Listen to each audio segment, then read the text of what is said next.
Hello everyone, welcome back to my YouTube channel, and today I'm going to be giving my predictions for week 4 Premier League fixtures. And to be honest, I would say I'm feeling very confident about my predictions because come on, like, it's me, I know so much about football. But these days the ref keep pointing to the penalty spot like every single game. So when I'm thinking I want to get predictions right, like yes, the next thing I know, the ref runs to VAR and changes his decision. So I don't know these days of whether or not I'm going to get my predictions right. So yes, I'm going to try my best to give my predictions for the games coming up this weekend.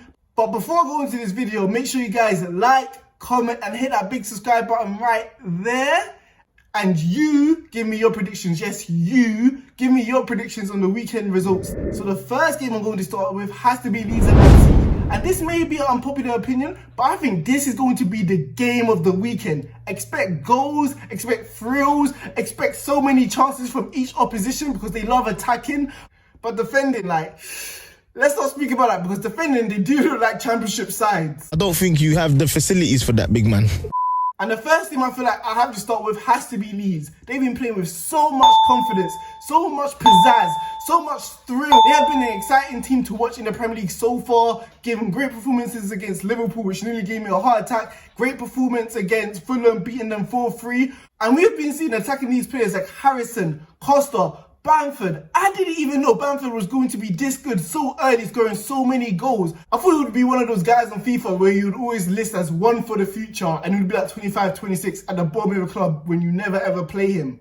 But he's proven me wrong. He's been scoring a lot of goals, scored in every single game so far.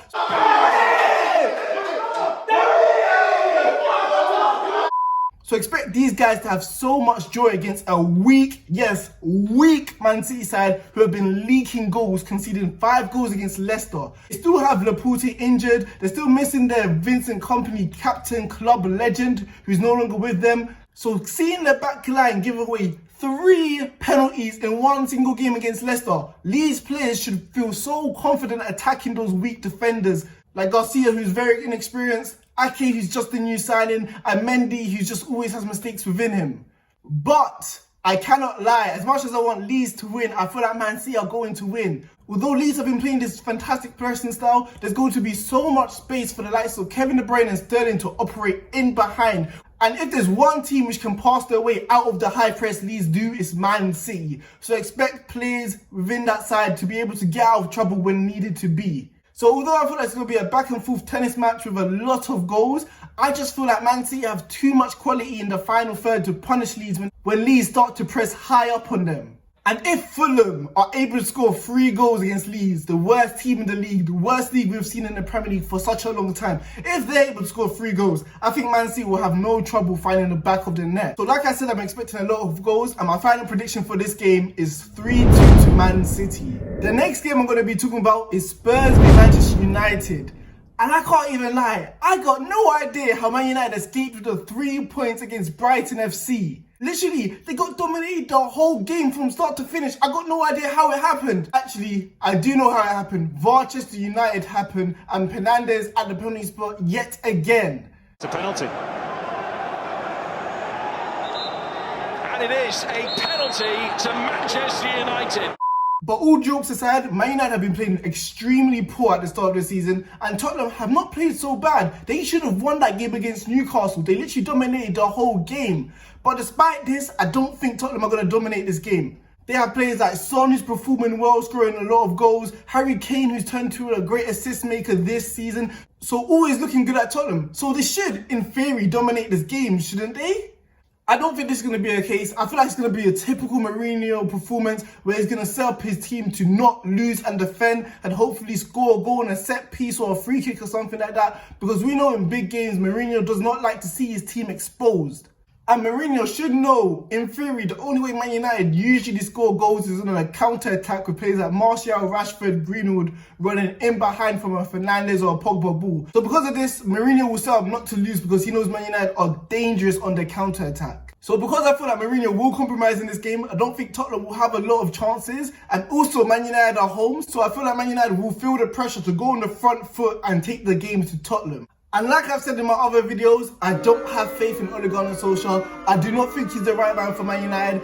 And I don't feel like he's attacking a philosophy to break down teams when they sit back and defend. So because of this reason, I feel like the score is going to be 1-1, a cagey affair with not a lot of chances. So the third team I'm going to be talking about is Chelsea v Crystal Palace. And I did say in my last video about Kepa, he is prone to make a mistake like he did against Liverpool. So if he's not in goal, I feel like Chelsea do have a better chance with Mendy. But in all seriousness, it's a massive game for Chelsea. They have to prove that they can make a statement because they have spent so much money in this transfer window and no one has been looking to gel at all in terms of the team. Players at Havertz still haven't found their best position. Playing on the right, he's too slow for that. Playing up front, he's not really a striker, is he? Werner still coming in. Pulisic, Ziyech still coming in. Frank Lampard has a love affair with Mason Mount, so I don't think he's going to drop him. So there's so many ingredients that Frank Lampard still has to gel together. And to make matters worse, the reason Chelsea drew that game was because of the stop distributions. Plays that Abraham scored that big goal against West Brom to help it go 3-3. This is going to cause Frank Lampard even more problems, an even bigger headache. Are they going to drop one of the most anticipated players in the Premier League, Werner? Are they going to drop the world record signing Havertz for him? Like, what's going to happen? I don't know who's going to start for Chelsea in that starting lineup against Crystal Palace. It's literally a puzzle. As I promise, like, and even it's been a weird these past few months. Chelsea are going to feel the pressure to take the game to Crystal Palace to try and make a statement, like I've said, and this is going to fall right into the hands of Crystal Palace. We know they are best on the counter-attack. When you have players like Zaha, Townsend running in behind, it's a threat for most teams in the Premier League. Considering that Chelsea's defence is a complete mess, Thiago Silva clearly doesn't have the pace to play in this Premier League. They should be licking their chops knowing that if West Brom, one of the favourites to go down this season, can score 3 against Chelsea just like that, and Crystal Palace just did that to Man United, why can't they do that to Chelsea themselves? So when they're defending as a block and as a unit, they should feel confident that they can hit Chelsea on the counter-attack anytime. The longer this game goes, the more it will benefit Crystal Palace because Chelsea will start to feel nervous. They'll start to get the jitters like... Like, are they really made to win this game?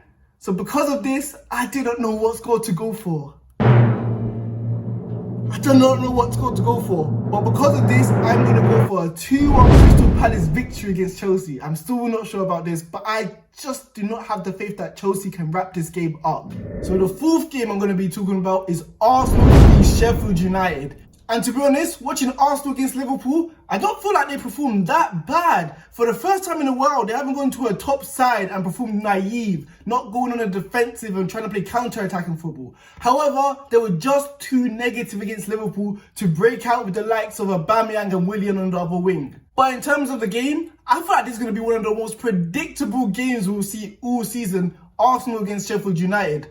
Arsenal will know Sheffield United's weaknesses, Sheffield United will know Arsenal weaknesses. Sheffield United will literally play in a low block, asking Arsenal, daring them to try and break them down because we know Arsenal have a lack of creativity within that midfield to unlock a defence with a pass. Let's just hold on. No, I'm not having this. I'm not having this. No. Aubameyang will not have the space like he did against Chelsea and Liverpool at the end of the game to run in behind and create movement just like that to score a goal. Sheffield United will defend too deep for that. Sheffield United's plan will literally to allow Arsenal to pass the ball around the back or whatever, and when they get into key positions within that middle of the midfield, that's when they'll suffocate the likes of Lacazette and Ceballos. However, if Arsenal score early, this game is going to be completely different because Sheffield United will have to break out of their shape. And because of this, Aubameyang, one of the most prolific goal scorers in Europe, Lacazette scoring in every single game this season, even though he should have scored against Liverpool the other day, I feel like Arsenal will have too much for Sheffield United, and the score I'm going to go for this game is going to be 2-1. The next game I'm going to be talking about is Aston Villa v Liverpool. And Aston Villa have been surprisingly been in a good run of form, winning all 3 of their games. From favourites to being relegated and Grealish to leave, to signing him to a wonderful contract for 5 years was going to be literally impossible for any big club to try snatch him away. This has brought such a good feel factor at the club, and Aston Villa fans should be celebrating right now.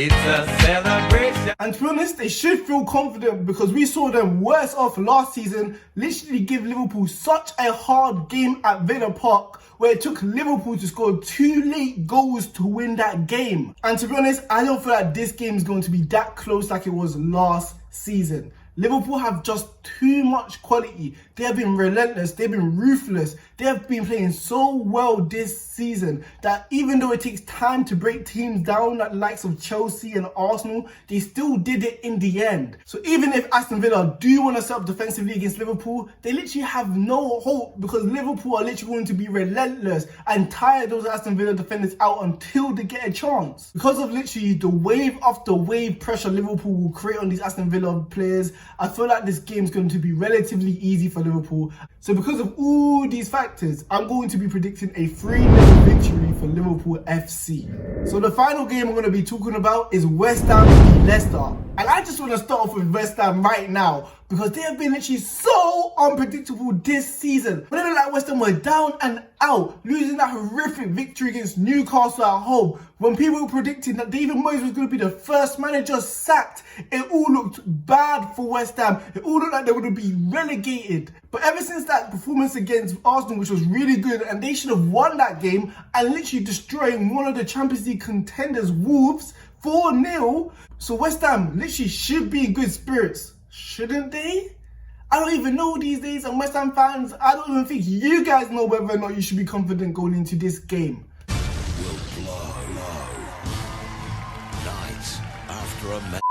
But Leicester are home. Leicester have proven against Man City that they can score so many goals. So I'm expecting them to dominate like they did last year when they battered them 4-1. So the reason why I feel like Leicester's going to win is because I know what I'm going to get out of Jamie Vardy. I know what I'm going to get out of Maddison. I know what I am going to get out of every single Leicester player. But West Ham are just too unpredictable to bet for. Leicester's undefeated this season, and going forward they're going to be too much for West Ham. So I'm going to be predicting a very comfortable victory, 3-1 to Leicester. So the other two results I'm literally going to run down on the screen right now because I don't want to make this video too long and I don't really care about these games, no offense to Everton. So if you guys like this video, make sure you guys like and comment, and I'll see you in the next video. Peace out.